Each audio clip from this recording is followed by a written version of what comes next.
할렐루야. 예. 날씨가 비가 올 듯 말 듯, 이거 분명히 비가 올 하늘인데 오지 않는 하늘을 바라보면서 야, 이 모든 게 하나님께 달렸구나 라는 생각을 해봅니다. 누가 봐도 비가 올 것 같은데 비가 안 오는 상황, 하나님께서 허락하실 때에만 그리고 하나님께서 원하실 때에만 이 모든 자연의 현상들도 이루어진다는 것을 바라보면서 더 하나님을 의지하고 하나님께서 주신 은혜를 구해야겠구나라는 생각을 해보았습니다.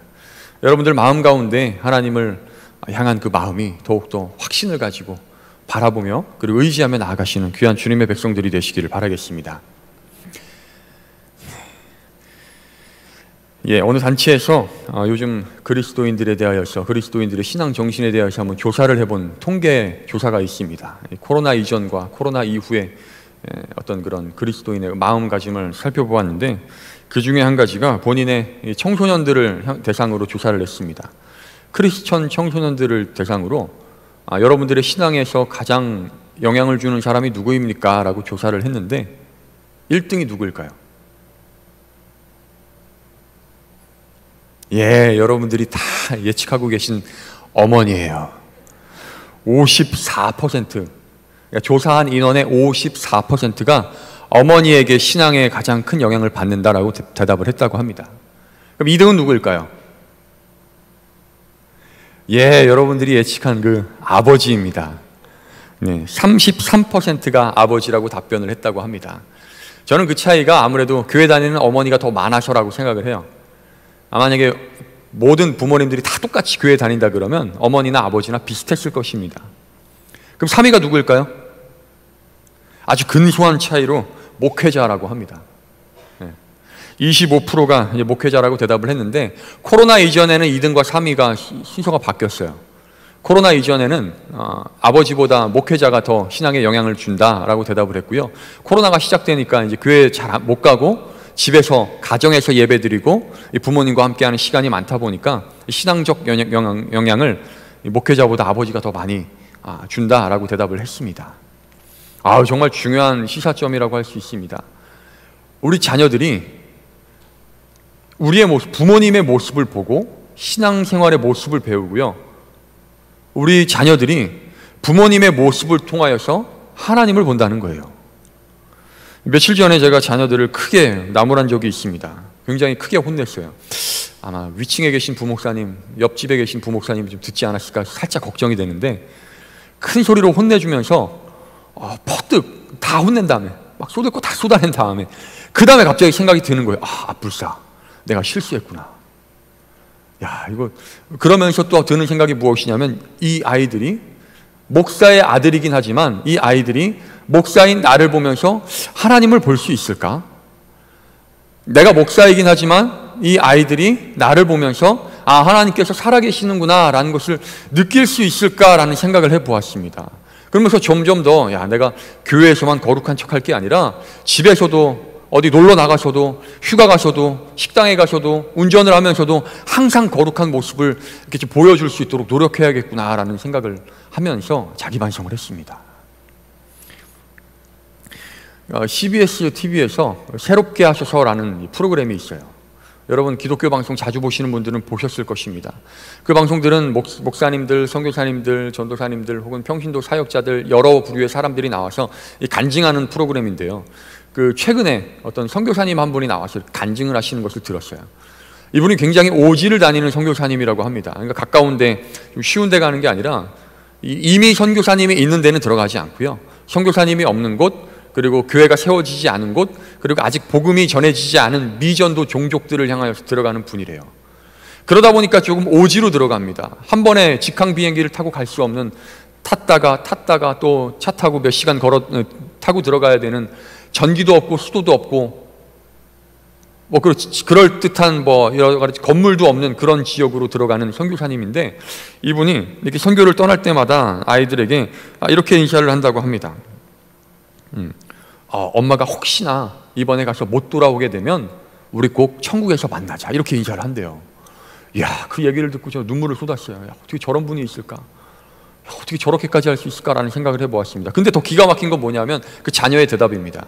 그 자녀들이요, 그 어머니에게 이렇게 대답을 했대요. 엄마 꼭 돌아오시도록 기도할게요 라고 하면서 덧붙인 말이, 저는 엄마를 보면 하나님이 살아계신 것이 믿어져요.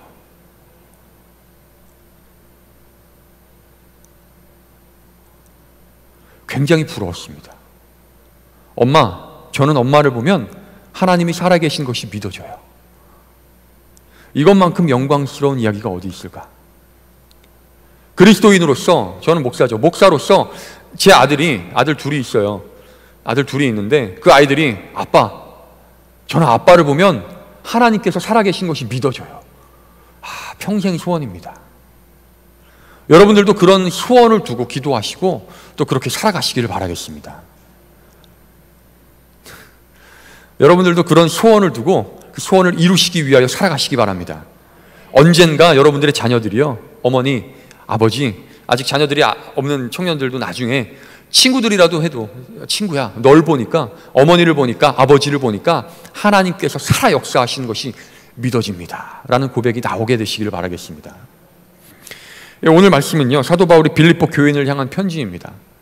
그 이야기의 일환으로 빌립보 교인들이 좀 다툼이 있었다고 해요. 좋은 교회였는데요, 교인들 간에 다툼이 있었다고 합니다. 그래서 교인들에게 여러분 그렇게 다투시면 안 됩니다, 사랑을 가지고 서로 대해야 합니다 라고 말하면서 권면하면서 쓴 표지인데 2장 1절에 이렇게 말을 해요. 그러므로 그리스도 안에 무슨 권면이나 사랑의 무슨 위로나 성령의 무슨 교제나 긍휼이나 자비가 있거든 2절에서 마음을 같이하여 같은 사랑을 가지고 뜻을 합하여 한 마음을 품어, 또 3절에서 아무 일에든지 다툼이나 허영으로 하지 말고 오직 겸손한 마음으로 각각 자기보다 남을 낮게 여기고, 낮게 여기라는 게 아니라 더 높게 여기라는 거예요. 그리고 4절에서 각각 자기 일을 돌볼 뿐더러 또한 각각 다른 사람들의 일을 돌보아 나의 기쁨을 충만하게 하라라고 권면을 합니다. 이 권면에 뒤이어서 오늘 본문이 기록되어져 있는 거예요. 그러니까 사랑하라, 서로 사랑하고 서로 섬기십시오라고 권면하면서 뒤이어서 5절의 마음을 전하는 거예요. 5절의 말씀을 전하는 거예요. 너희 안에 이 마음을 품으라, 곧 그리스도 예수의 마음이니. 그러니까 그 이전에 1절부터 4절까지 여러분 서로 사랑하십시오, 허영 부리지 말고 자기 고집하지 말고 남들 다 깎아내리지 말고 더 낮은 자리에서 낮은 마음으로 섬기고 또 높여주고 하나님의 말씀을, 사랑을 이루어내십시오. 그렇게 해서 나의 기쁨, 곧 예수 그리스도의 기쁨을 이루십시오라고 권면하는데, 그렇게 하기 위해서 너희 안에 이 마음을 품으라, 곧 그리스도 예수의 마음이니 라고 이어져 가고 있다는 것입니다. 사랑을 하기 위해서요, 우리가 하나님의 말씀대로 더 다른 사람들을 위하여 사랑하고 애쓰고 또 이렇게 살아가기 위해서는 그리스도의 마음을 품어야 된다는 것입니다. 이게 무슨 소리냐면요, 저는 이렇게 결론을 내려보고 싶어요. 누군가가 나를 바라보고 하나님 살아계시는구나, 예수님 정말 존재하시는구나, 부활하셨구나 라는 것을 알 수 있기 위해서, 믿기 위해서는요, 내가 예수 그리스도의 마음을 품어야 한다는 것입니다.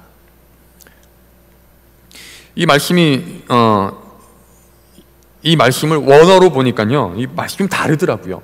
마음을 품다 혹은 예수 그리스도의 마음을 담다라는, 예수 그리스도의 마음이라는 이 마음이 사실은 프로네오라는 단어로 기록되어져 있습니다. 프로네오는 마음이라는 의미가 아니에요. 생각이라는 의미가 아니에요. 뭐냐면 생각하다, 의견을 가지다, 전념하다, 몹시 마음을 두다, 몰두하다라는 의미를 가지고 있습니다. 그래서 이 단어를 기준으로 이 문장을요, 다시 번역을 하자면요, 이렇게 제가 나름대로 번역해 본 거예요. 이렇게 번역할 수 있습니다. 여러분 이것에 전념하십시오. 이것을 가지려고 노력하십시오. 그것은 바로 예수 그리스도 안에 있는 것입니다. 우리가 전념해야 될 것, 몰두해야 될 것, 우리가 생각해야 될 것은 무엇이냐면 예수 그리스도 안에 있는 거예요. 여러분, 풍선이 옛날에는 동그란 풍선밖에 없었는데 요즘에 보니까 하트 모양의 풍선도 있고요, 심지어 토끼 모양의 풍선도 있더라고요. 귀가 이렇게 달린 풍선이. 그리고 어떤 풍선은 별 모양 풍선도 있어요. 자, 여러분, 하트 모양의 풍선에 바람을 불어넣으면 그 풍선이 어떤 모양이 될까요? 하트 모양이 되죠. 별 모양 풍선에 바람을 푹 불어넣으면, 아까 하트 모양에 넣었던 풍선의 바람하고 똑같은 바람을 똑같이 별 모양 풍선에 불어넣으면 그 풍선은 무슨 모양이 될까요? 별 모양이 되는 거예요. 우리도 마찬가지로 우리가 예수 그리스도 안에 들어간다면, 우리가 예수 그리스도 안에 거하게 된다면 우리들은 결코 다른 모습을 보일 수가 없습니다. 다른 생각을 할 수 없고 다른 삶의 모습을 보일 수가 없어요. 우리가 예수 그리스도 안에 들어간다면 우리들은 반드시 예수 그리스도의 모습을 드러낼 수밖에 없다는 것입니다. 사도 바울이 권면하고 있는 것이 바로 그거예요. 여러분 예수 그리스도 안에 들어가십시오. 예수 그리스도 안에 거하십시오. 그것을 위하여 전념하고 노력하고 몰두하십시오. 그렇게 된다면 여러분들의 삶은 위에 말한 것처럼 1절부터 4절까지 내용처럼 뭐 사랑의 자비, 위로 어쩌고 저쩌고 이 모든 것들을 다 이룰 수 있습니다 라고 권면하는 것입니다. 자, 그러면 우리가 예수 그리스도 안에 들어간다는 것, 예수 그리스도의 삶의 모습을 보인다는 것은 어떤 모습일까? 6절에 보니 이렇게 말합니다. 그는 근본 하나님의 본체시나 하나님과 동등됨을 취할 것으로 여기지 아니하시고 라고 말해요. 여기서 말하는 취하다라는 것은요, 없는 것을 가지려는 게 아니고요, 이미 가지고 있는 것을 계속 붙잡고 놓지 않으려는 것입니다. 그러니까 없는 것을 가지려고 애쓰는 게 아니라 이미 가지고 있는 것을 놓지 않으려고 하는 거예요. 그러면 예수님께서 취할 것으로 여기지 아니하셨다라는 것은 부정이잖아요. 그러면 내가 이미 가지고 있는 것을 계속 가지고 있으려고 하지 않았다라는 것입니다. 예수님께서 가지고 계셨던 것은 무엇입니까? 근본 하나님의 본체시나 라고 말해요. 본체. 본체라는 의미는 같은 의미라는 것입니다. 동등되다, 같다. 그러니까 예수님께서 가지고 있는 모습은 곧 하나님의 모습이라는 거예요. 그것을 이미 가지고 계셨는데 그것을 포기하셨다는 것입니다. 이 무슨 뜻이냐면 예수님께서는 하나님의 신성을 가지고 있었다는 거예요. 성부 하나님의 신성을, 그 동일한 신성을 가지고 계셨다는 분이 그 신성을 포기하셨다는 것입니다. 놀랍지 않으세요? 예, 놀라우시죠? 네. 덜 놀라셨으면 조금 이따 더 놀라실 거예요. 그러면 그 하나님의 신성을 내려놓고 무엇을 가지셨느냐? 쉽게 말하면 옷을 갈아입는 거예요. 옷을 벗고 다른 옷을 입었는데 무슨 옷을 입었냐? 뒤이어 보니까 7절에 이렇게 말합니다. 오히려 자기를 비워 종의 형체를 가지사 사람들과 같이 되셨고. 여기에서 형체와 위에서 본체가 같은 단어더라고요. 놀라우시죠? 하나님께서는 하나님의 신성을 포기하시고 인간의 본성을 가지신 거예요. 근데 사실 여기서 말하는 것은 인간의 본성이 아니죠. 뭐라고 말해요? 종의 형체래요. 종의 형체. 이 원어의 의미도 종입니다. 종. 하나님의 신성, 모든 것을 창조하시고 이루시고 모든 것을 주무르실 수 있는, 아우르실 수 있는 그분이 그 자리를 내려놓으시고 종의 자리로 내려오셨대요. 종의 의미가 무엇입니까? 지금 종은 없죠. 그런데 조선시대만 해도 노비가 있었어요. 가끔 사극 같은 걸 보면, 특히 추노라고 하는 드라마를 보면서 야, 진짜 저 시대에 내가 노비로 안 태어난 게 너무 다행이구나라는 생각을 해봤습니다. 집이 없어요. 그냥 대충 살아요. 옷도 없어요. 대충 주는 거 입어요. 자기의 주관이 없어요. 자기의 자유가 없습니다. 주인이 시키는 일만 하는 존재가 바로 종인 거예요. 이 하나님의 본체와 종의 형체의 차이가 하늘과 땅 차이를 넘어서 이거 어떻게 표현할 수 있을까요? 표현할 수 없는 차이를 주님께서는 포기하시고 손에 잡으셨다는 것입니다. 무슨 소리예요? 종의 자리가 무슨 이야기입니까? 순종입니다. 순종. 예수님께서는요, 하나님의 말씀에, 하나님의 뜻에 순종하셨다는 것입니다.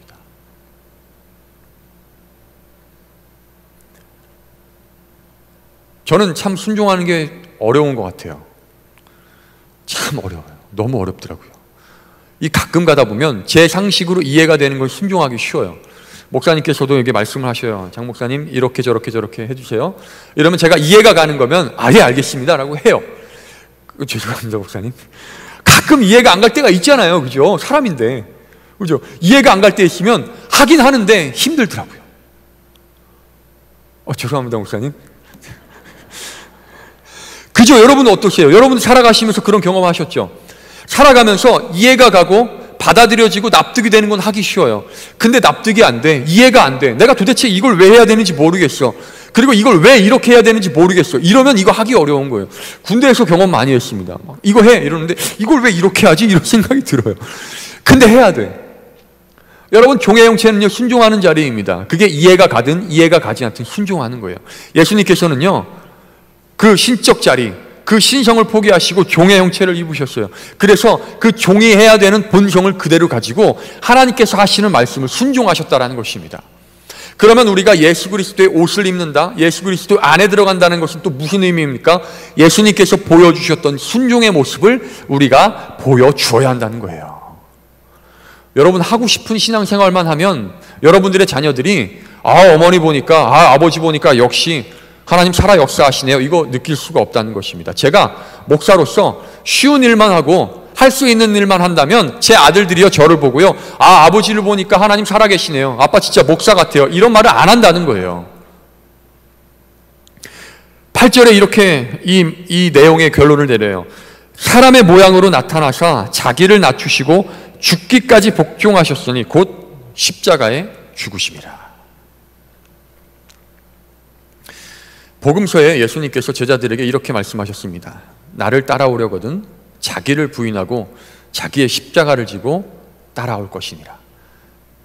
그러니까 예수님을 따라가려면, 예수님을 닮으려면 예수 그리스도의 그 자녀된 삶, 그러니까 그리스도인으로서 살아가기 위해서는요, 가장 중요한 게 자기 부인과 십자가인 거예요. 그러면 여러분 아시다시피 예수님께서 십자가라는 이 말을, 십자가를 지고 따라와라 라고 하는 말을 언급할 때는 십자가를 지기 전이에요, 후예요? 전이에요. 예수님 아직 십자가 안 지셨어요. 부활 안 하셨다는 겁니다. 그러니까 제자들이 예수님 입술에서 십자가를 지고라고 말이 나왔을 때는요, 저게 무슨 말 같지도 않은 소리야, 이런 생각이 드는 거예요. 왜냐하면 이 당시에 십자가를 진다는 것, 나무에 달린다는 것은요, 저주받은 사람이 달리는 거거든요. 그러니까 지금 우리야 그렇지, 내가 십자가를 지고 가야지, 십자가, 그 영광의 십자가, 그 복음의 십자가, 사랑의 십자가를 지고 가야지 라고 생각을 하는데, 제자들 그 당시에 그 말을 들었을 때는요, 이건 정말 말도 안 되는 얘기인 거예요. 아니 예수님 무슨 말도 안 되는 얘기를 하세요. 어떻게, 내가 저주받은 사람이에요? 나 이렇게 잘 살고 있는데? 나 그렇게까지 저주받을 사람 아닌데? 라고 생각한다는 겁니다. 덧붙여서 뭐라고 하냐면, 에이, 우리들하고 비슷해요. 에이, 그렇게까지 해야겠어요? 에이, 예수님 그렇게까지 해야 돼요? 요즘에 우리가 뭐라고 얘기해요? 에이, 그렇게까지 해야 돼? 에이, 그렇게까지 믿어야 돼? 에이, 뭘 그렇게까지 살아야 돼? 그런데 예수님께서는 그렇게 살라고 말씀하시는 것입니다.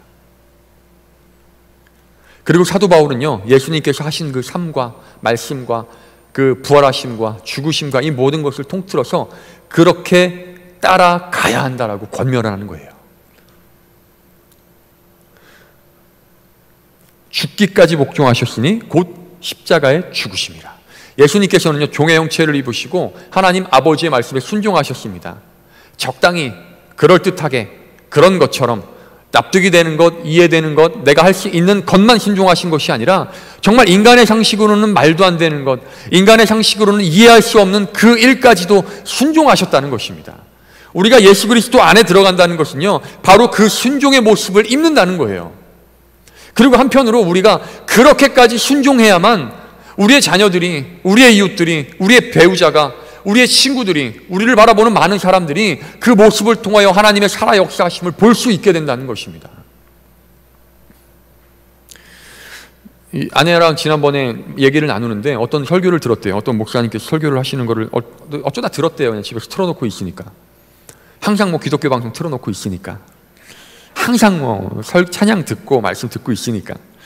들었는데 그 교회에서도 문고리 신방을 했다고 합니다. 근데 저희처럼 안 하고요, 그 교회에서는 그냥 이렇게 걸고만 왔대요. 걸고 기도하고 온 것 같아요. 근데 그 담임 목사님이 설교한 건데 부목사님들이 이러저러한 일화가 있어서 이렇게 얘기를 해주는데, 한 가지 일화, 굉장히 기가 막힌 일화예요.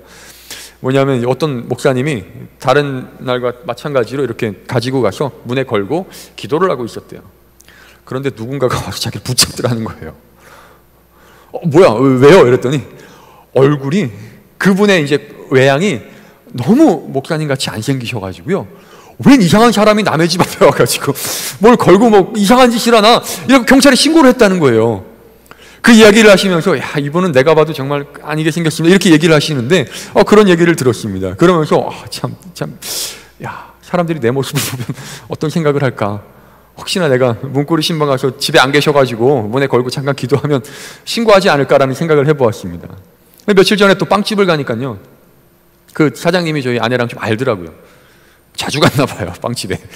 그 친한가 봐. 그래서 이제 어쩌다 얘기를 하다 보니까 제가 이제 목회자인 걸 얘기를 했나 봐요. 이 건너편 교회 목회자입니다, 얘기를 했나 봐요. 같이 가서 이렇게 얘기를 나누다 보니, 저는 목사님이신 줄은 전혀 생각도 못했어요, 이렇게 얘기를 하시는 거예요. 그 이야기를 들으면서 제 마음속에 딱 든 거는 하나님이 사무엘에게 해주신 말씀, 엘리압과 그 외의 형제들을 다 보시면서 하나님은 사람의 외양을 보시는 게 아니고요, 외모를 보시는 게 아니고요, 마음의 중심을 보시는 하나님. 아멘. 할렐루야. 하나님 마음의 중심을 보시는 하나님이신 줄로 믿습니다. 사실 우리의 겉모습이 그럴 수도 있어요. 그런데 우리 삶의 모습이요, 우리가 살아가는 말과 행동들, 우리가 하고 있는 그 삶의 모습들을 통하여서 예수님을 닮은 모습을 드러낸다면 충분히 그런 모습을 보여줄 수 있다는 것입니다. 예수님께서 베드로도요, 처음 예수님을 봐서 그 부둣가에서 앉아가지고 예수님의 말씀을 막 들을 때는요, 이분이 하나님의 아들이신지 몰랐어요. 근데 언제 알았느냐면 예수님께서 하시는 사역을 보고 알았습니다. 하시는 삶의 모습을 보고 안 거예요. 예수님께서 이 배 오른편에 그물을 던져라 라고 말씀하셔서 그물을 딱 던지니까 그물이 찢어질 것처럼 많은 물고기가 잡히는 모습을 보면서 이분은 정말 하나님의 아들이시구나, 이분은 살아계신 하나님의 아들이시구나 라는 것을 깨닫고 느끼고 그 앞에 무릎을 꿇게 되었습니다. 주님, 나를 떠나소서, 나는 죄인이로소이다.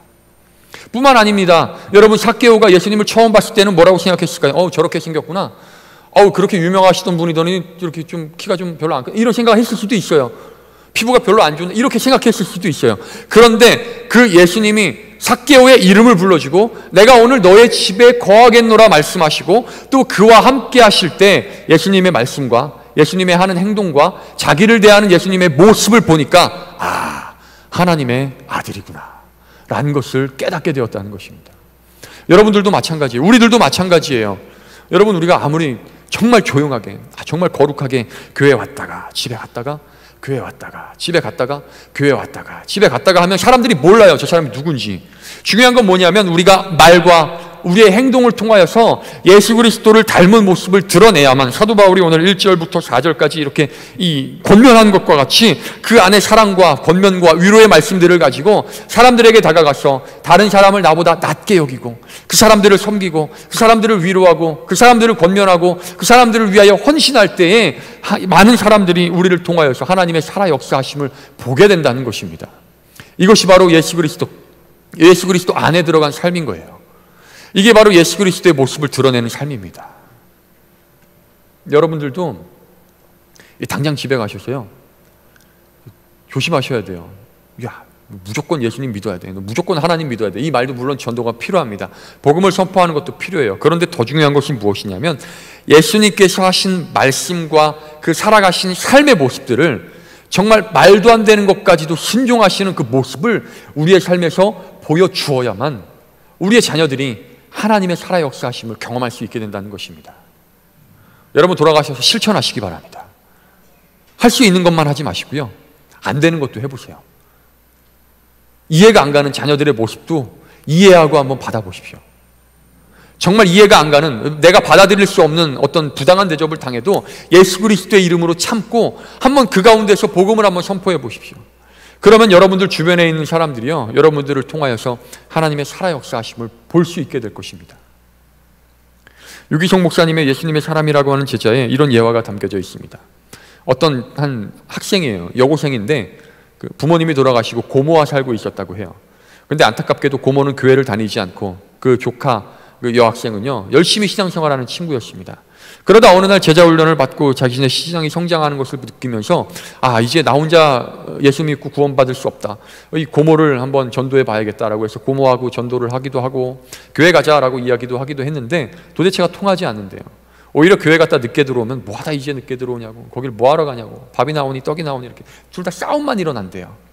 그래갖고 전도를 하다가도 싸움이 나니까 짜증이 나갖고 고모한테 막 소리를 치고, 자기를 어릴 때부터 키워준 고모인데도 그랬다는 거예요. 근데 어느 날 제자 훈련을 열심히 받으면서 그 마음 가운데 예수님의 마음이 자리 잡기 시작했습니다.